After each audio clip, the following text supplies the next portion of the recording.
absolutely ready. And I also have giveaways going on my channel, courtesy of Sith Kitten and Puddin, my awesome mods over there.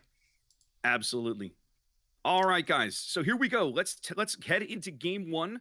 Zoning into north here, having a look at AOD versus SNARF. AOD coming to the dance with a Montana and an Ohio. Oh, America, Zath. Salem, Venezia, Moskva, Stalingrad, fronting things with a Harugumo and double Vampire Deuce. Talk to me about the SNARF lineup. Yeah, I just think of like the old Volkswagen commercials, you know, V Deuce in the house. Anyway, so Yeah. Snarf is bringing Shikishima and Ohio. They've got Stalingrad, Des Moines, actually double Des Moines, Venezia, and then they're bringing two Hollands and a Shimakaze who seems to be running 12-kilometer torpedoes. All right. Looking at early deployments. Looks like the vampires from AOD are headed off to the flanks. One going to work A, one going to work C. Harugumo kind of making his way to B. We're looking at Holland and Shimakaze from Snarf headed over to C. It looks like they're going to forego the B cap for the moment. That's a guess. The Holland could still maneuver that way, but it doesn't look so inclined. And then the other Holland headed to A. Now, Holland is perhaps a somewhat curious choice for King of the Seas, Ath, because Uh-huh. Holland's really known for. Yes, she has those quick, super fast torpedoes. They don't hit all that hard, but they move very quickly. Right. Quick firing guns. She's fairly resilient with the heel, but her AA is incredibly punishing. But there's no carriers in King of the Sea, so why? I mean, would you bring a Holland? Well, so the Holland does bring a couple of benefits beyond the anti-air, and keep in mind, anti-air can still shoot down, the Dutch cruisers airstrike planes. It can shoot down spotter planes potentially. Granted, True. it's not the same as a full-blown carrier or even a hybrid carrier, right? But it Yep. still does have some utility. But the thing about the Holland is it's got the quick-firing, decent range, fast torpedoes, as you mentioned, which are fantastic. And then, of course, it has a heel as well. So there's some utility, but I do agree with you. There's probably some other destroyers that might work better for them. The fact that they're bringing double Hollands says that they're really not looking for smoke, right? Right.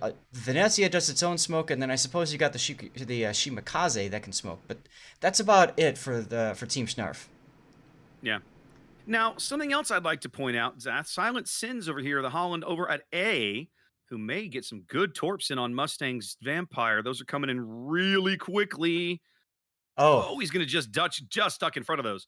And solid hits on the Vampire, right? Vampire doesn't have a heal. She's hard. She's fairly stealthy with that crawling smoke, but she doesn't have a heal. Silent Sim's not running survivability expert, Zath. I find that a very curious choice for a destroyer captain at tier 10.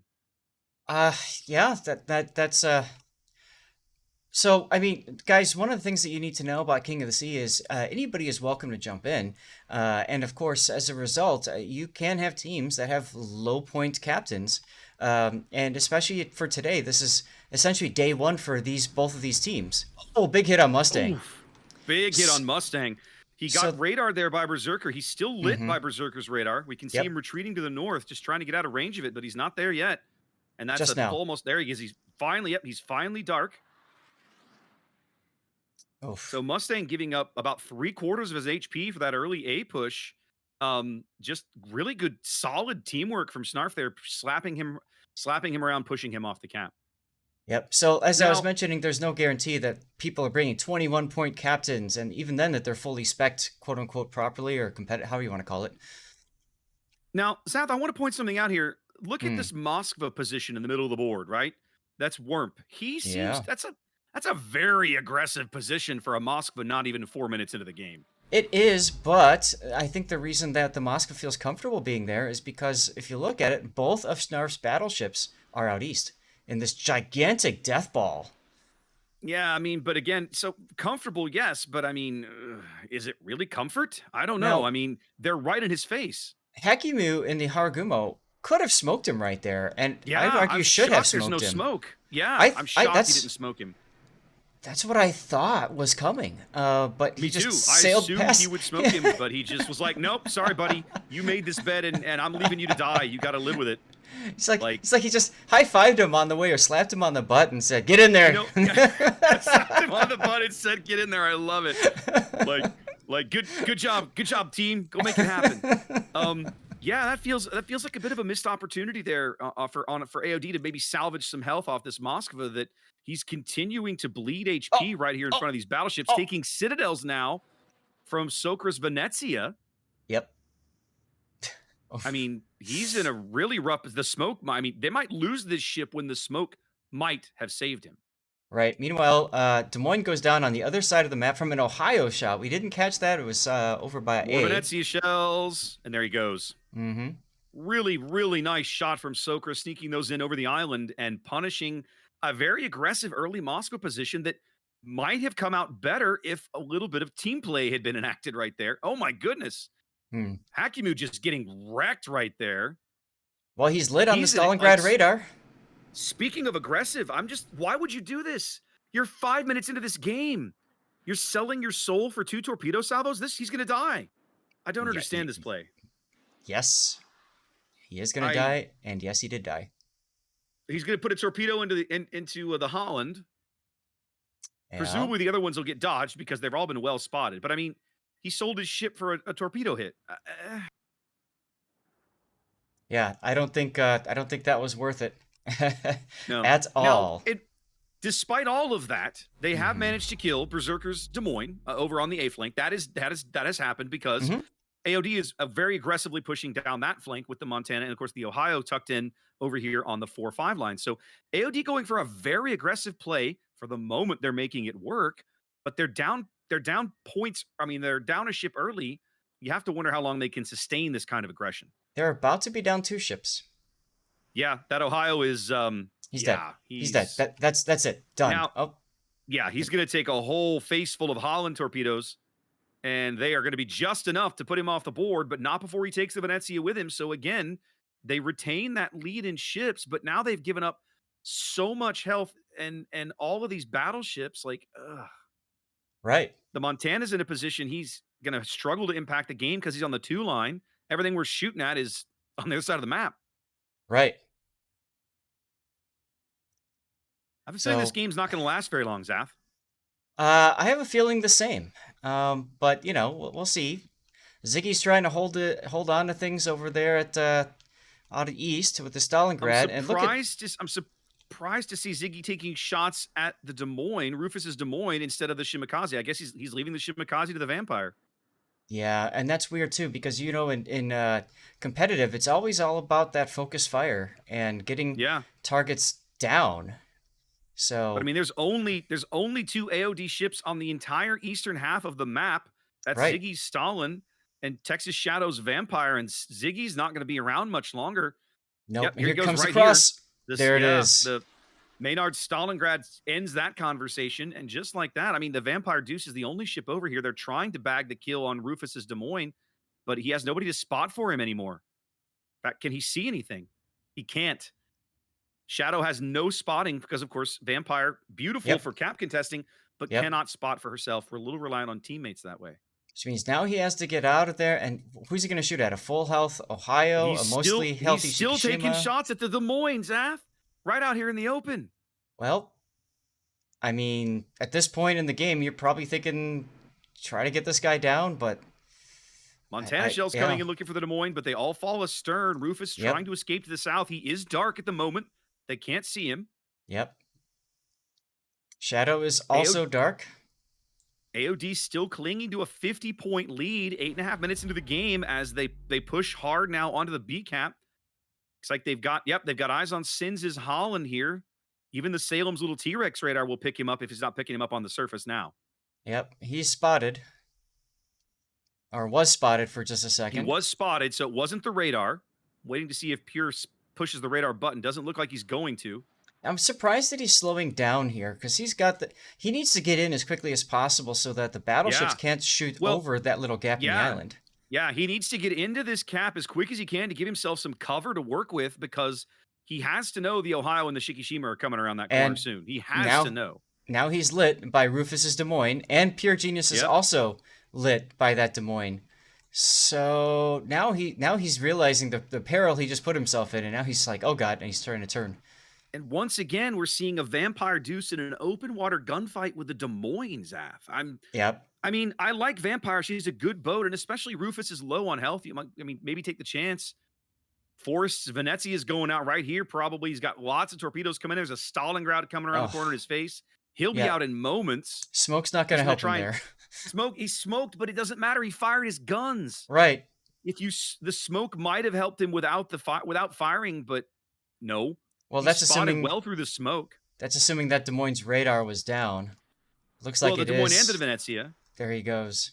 And here comes a Stalingrad salvo on a broadside Salem, and well, he gets one sit. Yeah, that looked like it hurt. GNS's engine is out.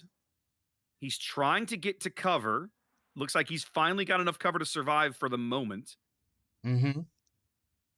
And there's our lead change, by the way. We have had a lead change now that SNARF moves out into the lead. A little surprising, if I'm honest, that it took him this long, but that's exactly what's happening. It's amazing. Like you've got this Holland acid folk. Yeah. He's not even bothering to go back to get A. He's like, I'll just keep harassing this Montana. There's almost no need, right? Like, right. And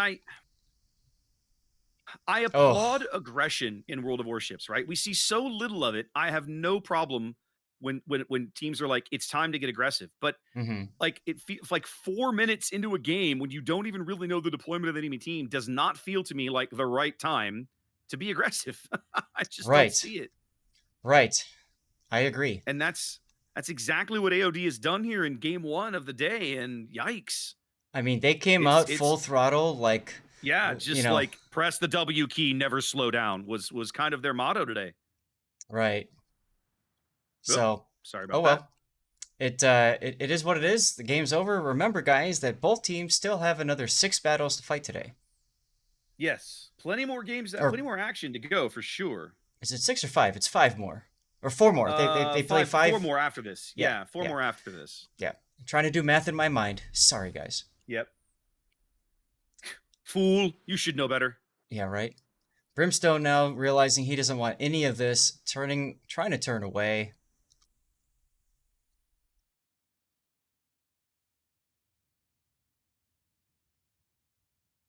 And yeah, I mean, this is pretty much, as you like to say, all over but the crying. We just have to wait. All over but the crying. Yep. Just have to wait for the game to play out. But we're at this point. Come on, SNARF. I gotta say, SNARF didn't look so strong early on. I was very concerned about shoving Shikishima and Ohio up the same path, but you know, Zath, we talk a lot about you know, the value of putting your battleships in separate places on a map, looking for the cross shot. And that really works well if the opposing team does something that you kind of expect. Right. But when they do something that perhaps you don't expect, blind shot into the smoke gets the vampire. You know, having all of that firepower together can be made to work for you, as we're seeing right here in this game. Yep. I mean, Mustang manages to take out the Stalingrad with a torp, though. Yeah. The interesting is that as overly aggressive as it feels like AOD has been, points-wise, they're still not out of this game. I mean, position and ship-wise, they're out of this game. But like points-wise, it's not over yet. And I'd like to point out that SNARF was also rather aggressive too. I mean, we saw both teams with these aggressive pushes. It's just that I think SNARF came out on top with that aggressive push versus AOD. That's all. They did better with the trades. Right, but the difference I feel like is it feels to me like AOD would have, like, their aggression over on the A flank worked for them, right? They pushed that flank. They got an early kill. That would have worked. That would have been really nice. But imagine a world where the AOD Moskva didn't like suicide run into the whole team, or even better, the Harugumo had smoked him. Yeah. Allowed him to retreat. Yep. Before not throwing his ship away. I mean, let's be honest. AOD essentially gift wrapped and handed 2 ships to the enemy team. Like, here you go, free kills. Well, right. I mean, it's like the one. It's almost like they caught it afterwards and said, "Damn, you should have smoked him." But it's like nobody called him for it. And then he's like, "Well, I'm just gonna use my smoke when I want to." And then he did it when he's like 6 kilometers away from a Stalingrad. Right at like 5,000 health. Right, like so it's like you're already largely dead, and now you're gonna smoke in front of a radar cruiser. Like, I probably could have probably could have used that better. You know, to say the least. I come back to I feel like the AOD aggression on the A flank worked. The Snarf aggression at the C flank worked. I feel Worked. like the kind of the failure of the game, if we're honest, the failure of AOD strategy comes in the over aggression in the middle of the board early. It wasn't Mm-hmm. necessary. It didn't get them anything, Mm-hmm. right? Except two dead ships. Yep. Like I said, I think they saw both battleships going in that direction and said, well, perfect. We can put the Moskva here without any fear. And then a few minutes later, like, oops. Well, but again, you can put the Moskva there without fear, but don't drive it out in front of two, drive it out in front of an 18 and a 20-inch armed battleship, Plus right? cruisers. Like, yeah, plus cruisers, and like that's not going to end well. Like that conversation only ends one way, and it ends with a Moskva going to the bottom of the ocean. That's right. So, and anyway, there we go, guys. A solid win for Snarf, able to capitalize on what potentially could be classified as some early enemy mistakes, and they pick up a win here on North in game one. Yep. And just a reminder, I've been watching chat as obviously we're 5 minutes ahead with that delay, guys. But keep in mind that we very well might be seeing one, or if not two, teams that are relatively new to King of the Sea, relatively Very much new so. to the concept of, super hyper concentrated strategies and all that good stuff. So, that's what we love to see though on day one of King of the Sea, because the games could literally go anyway. We have no idea what to expect, so keep that in mind.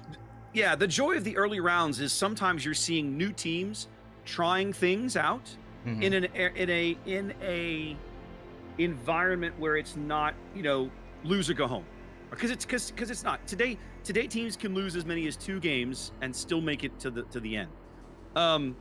So I'm being a little critical, and I acknowledge that.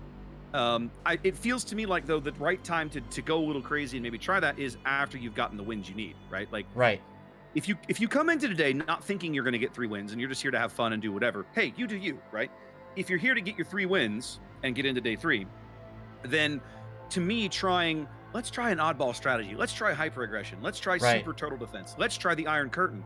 To me, that's the kind of thing that you want to see. You would want to dabble in game 4 or game 5 after you've gotten, your wins and you should be okay to move on. Let's try something. Why not? Let's roll the dice and see what happens. And Absolutely. learn something. Because and teams do that before the tournament as well, right? Through scrimmages and that sort of thing. And there is a place for it on tournament day. I've done that. I've back in the day, not in warships, but back when I was a competitive card game player, I would occasionally build a deck just was unexpected or different or something oddball, and I'd take it to a tournament, knowing I probably wouldn't finish or win, but wanting to just see what would happen. Like, why not? I'm here to have a good time. Let's roll the dice and see what happens. Sometimes it works, sometimes it isn't. Sometimes you have a lot of fun. Sometimes by game 4, you're like, this is a steaming pile of crap. Why did I build this deck? Right. So By the way, I love chat says they were excited when it was looking like chances were pretty good that we were going to win. They're saying, good, now we get to see Raptor and Zaf dance. dance what? Dance. We were talking about doing a song and dance before, remember? Oh, right. No, right. that's all you, buddy. That's all you. No, that's not happening. There you go. Someday, I suspect in the far distant future, when we're allowed to leave our houses again, that there will be a time that I end up doing some karaoke with a variety of streamers, and I suspect there will probably be video of that. That'll be the only time you'll probably see me. That'll probably be the only time you'll see me sing. I'm just letting everybody know up front that is a rarity, and it's not likely to happen. Fair but enough. Anyway, guys, so we will be moving on shortly to Toretta and Wonderland for game 1 down in group. I'm going to get this wrong. Toretta Wonderland is in 14. Group 14. Going down to game 1 in group 14 here in about 5 or 6 minutes. So we will we'll be shuffling over to their room and have a check on them. In the meantime, Zaf, let's catch everybody up on what's going to happen later in the day after the games start to wind down. And then we can talk a little bit about drops just to make sure everybody knows what's going on there and so on and so forth. Sure. Okay, I'm trying to find this game. Hey, while you're doing that, let's update the board for a second. Even though we only have a couple of games in, our boys Kraken won their first battle, defeating Did they? the Who Bears. were they playing? the Ah, Bears. there you go.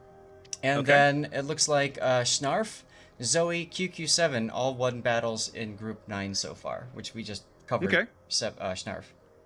Excellent. Excellent. Good to see. Remember, it's a staggered start time, so Group 11, 12 started 5 minutes after Group 9, 10. Then 13, 14, Yep. 10 minutes later, 15, 16, 15 minutes later. So keep that in Yep. mind. Some early ladies and gentlemen. results.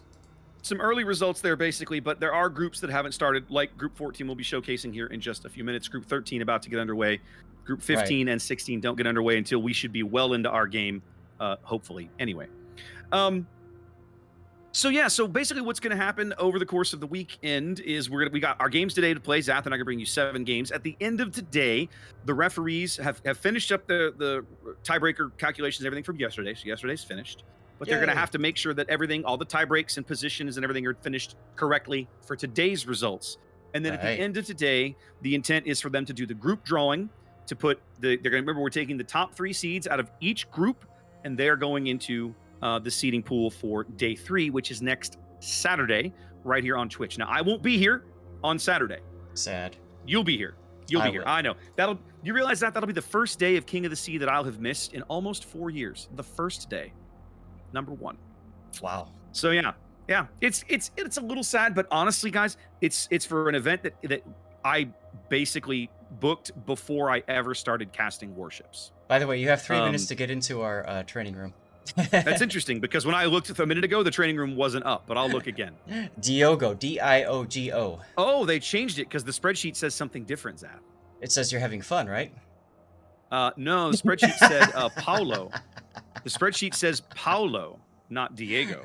Gotcha. Okay. I'm just saying. I'm going by the spreadsheet. Room contact spreadsheet says something different. Diego's not coming up with a result. Try again. Dio? Dio. G-O. Dio, not Diogo. Diogo. D-I-O-G-O. Got it. Okay. Oh, like that kid in The Expanse. Diogo. Okay. All right, here we are. Treader versus Wonderland will be our next game. But yeah, so I won't be here Saturday. But anyway, we'll be doing the drawing tonight. In between the end of the very last game and the drawing, what will be happening is we will be doing they'll be doing a show match of refs versus streamers. Now, I am not pretending that I understand all the mechanics around this yet, in the sense of I don't yet know if we're playing or if we're showing it or what. Mm-hmm. So I'm going to be relying on, I think after the end of game, our 7th game today, we'll have to kind of take that and see how it goes. But for now, we have another game.